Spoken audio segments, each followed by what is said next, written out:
Ah, there it is.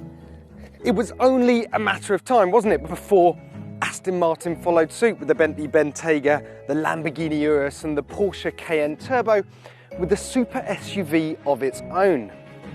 And here it is, the Aston Martin DBX.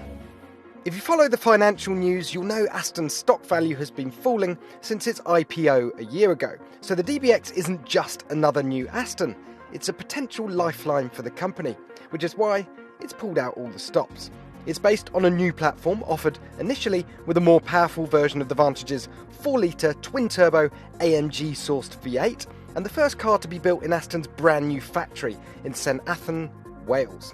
Failure here isn't really an option. We'll come to all the technical details in a minute, but first, let's catch up with Miles Nurnberger, Aston's Director of Design, to run a fine comb through the styling.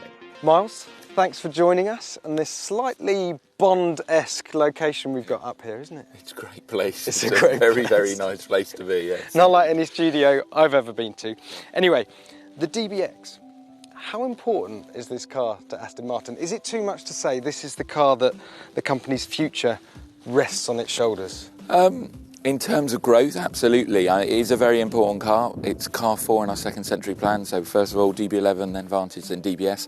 And of course it's significant because actually it's the first time we go into this sector. Okay, and it's not the first time, obviously, that Aston has flirted with the idea of an SUV. There was a 2009 Lagonda concept. Famously didn't go down very well with the media and the public.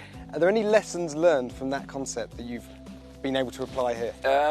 Well, I think it was very different. It was done for Lagonda. It was done at a different time. When we've come at this one, it's been with a clean sheet of paper. I think we started from the ground up, which we were fairly young in those days. We've grown up a lot and understood our brand a lot more and where to take it. So, well, may I be so bold as to say, off the bat, it's a much better looking car. It's a beautiful thing. Thank you. And more Thank you. recognisably an Aston Martin. I know that was badged to Lagonda, Yeah. This is an Aston, but just talk a bit about the challenge of turning the Aston Martin design language you've worked so hard to sort of cement into something that doesn't naturally sit next to a front engine GT or a I think supercar. we were convinced for a while that you could interpret Aston DNA into it. We knew in actual fact that probably we needed the practicality. You know, if you go into the SUV market today, there is just, I mean, if I show you the side of the car, I don't have to explain what you get, you know, and that's really important for the customer.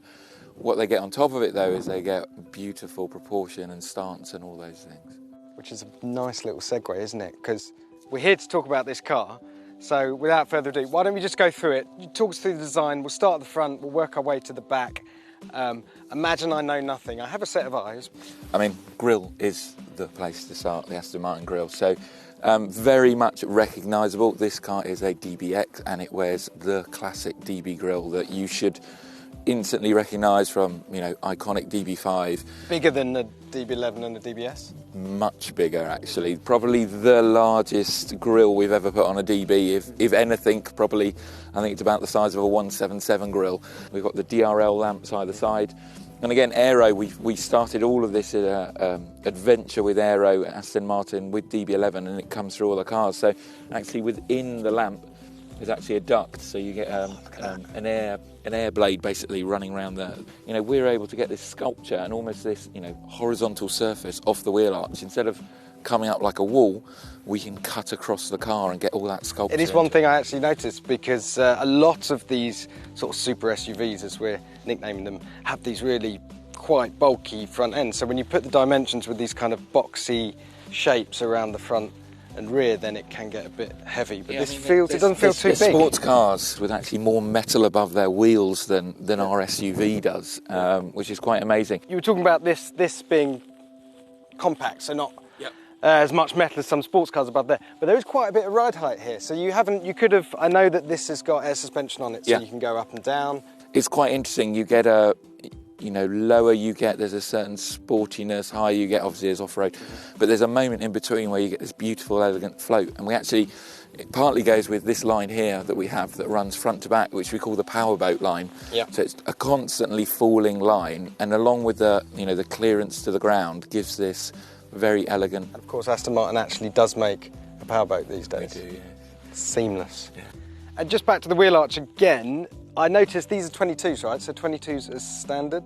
Yeah, the only 22s are standard. There's 2 wheel styles, so this is the standard and then there's an option style as well. The other thing I was noticing was the glass. Yep. So are my eyes deceiving me, or is this all flush and seamless, whereas normally you've got sort of protruding pillars? Yeah, so we went to a lot of effort. So we have glass to glass all the way through.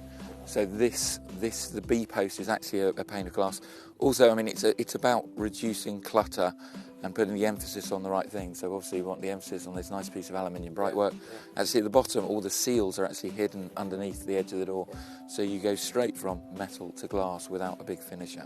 Okay, if we follow this C-pillar round, you've got the roof spoiler up there. It appears all to be leading to this ducktail spoiler. More than a hint of vantage about that, if I'm not mistaken. Absolutely. I mean, it's an SUV, but it's an SUV with a very big capital S, for sports. And our sports car, the car we race, is Vantage. And very unashamedly, we've taken that and put it onto the back of the car to give that very unique identity to the car in profile and in rear view. The ducktail, when you're on a Vantage, it's got a nice clean airflow. On an SUV, normally it doesn't, which is why we have these 2 holes either side to actually energise the flow to the ducktail. But that also keeps the rear screen perfectly clear. You get a lot of circulation on the back of SUVs, and because of the hard cut-off here and the airflow down there, it keeps the rear. And you don't have to have a rear wiper. Nope. And I like these carbon fibre finishes on the Yes, yeah. So these are an option. You were going to say they're an option. Yeah. And this sort of perforated thing, something else you see in the Vantage as well. So absolutely. They wacko there. All right, let's have a look at the interior. You go and you hop in the passenger seat. I'm driving. All right? Okay. Yeah. All right. Now, I read somewhere that it took you 6 months to decide the exact position of the driver's seat. What on earth took you so long? I think it took longer than that. We did a huge amount of testing basically because we were going into this sector, and you've got to have the practicalities. You've got to be able to get in and out, but also the minute you get in it and sit in it, it has to feel like an Aston Martin. We were insistent to get that right. We couldn't get to the end and go, oh, actually, it's not quite what we thought. So you are cosseted, you feel cosseted, but you've got space across the dashboard, you feel like you've got that, you've got all this nice storage below you. Yeah, I was going to say, so this floating centre console, that's pretty much what we're talking about here, right? So you get the raised centre console, you get this kind of cockpit feel, but then you've got all this space under here. Yeah.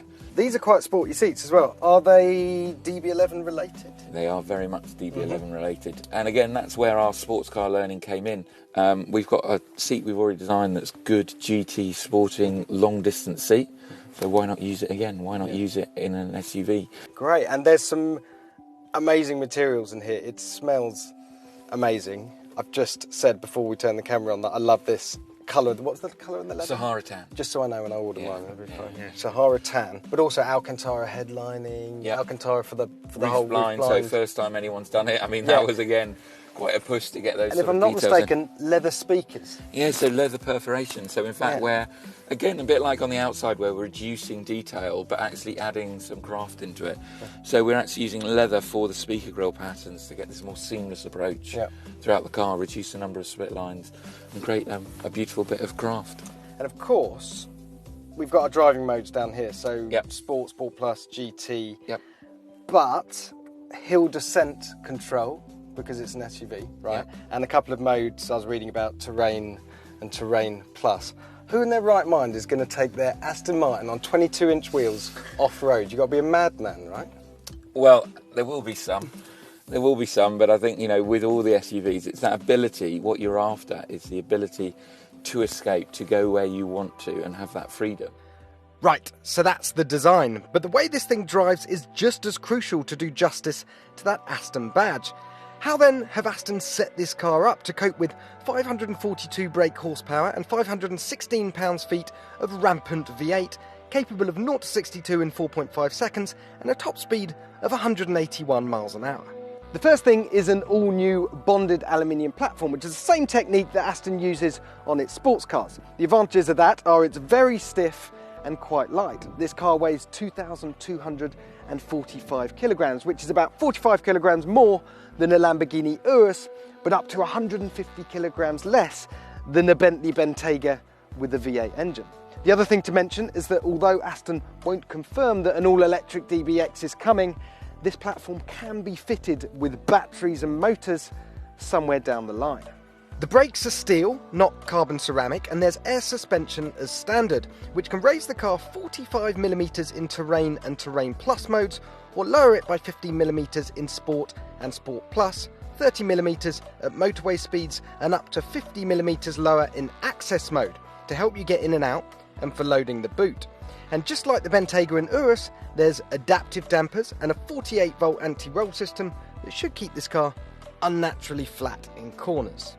All that power is sent to the wheels via a 9-speed automatic gearbox and a 4-wheel drive system that sends about 53% of the torque to the rear axle in normal running, but can send almost 100% of the power to the rear axle when required. If you've seen a video of a prototype of this car tearing up a Welsh rally stage, you'll know it's not shy of going sideways, and the switchable exhausts aren't exactly mute. Now, because the DBX is a car where uber luxury supposedly meets active lifestyles, there's a couple of cool features I wanted to show you. If you're prepared to sacrifice your spare wheel, then under the boot floor here you can have a fully waterproof wet bag. That's where you throw your wellies and your wetsuits and your waders, and then you simply close the boot and you're back to leather-lined luxury. You leave the dirt and the damp behind you. And the other one's around here.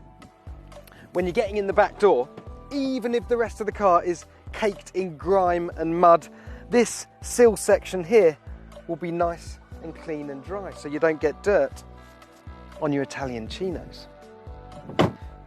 Aston knows not many of its customers will want to fang their DBX around on a rally stage. A much more lucrative strategy is to sell this car on its lifestyle benefits, hence 11 optional accessory packs.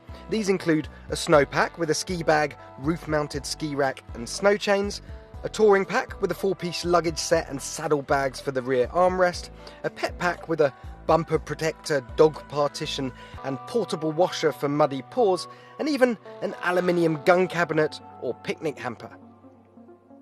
Prices for the DBX start from around 155 grand, which actually isn't that shocking when you consider the 265 grand Rolls-Royce Cullinan exists. And the spec sheet on this car is pretty hard to fault actually, from the huge performance to the physics-defying chassis aids.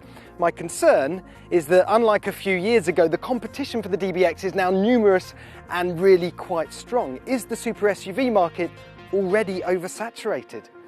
For Aston's sake, I hope not.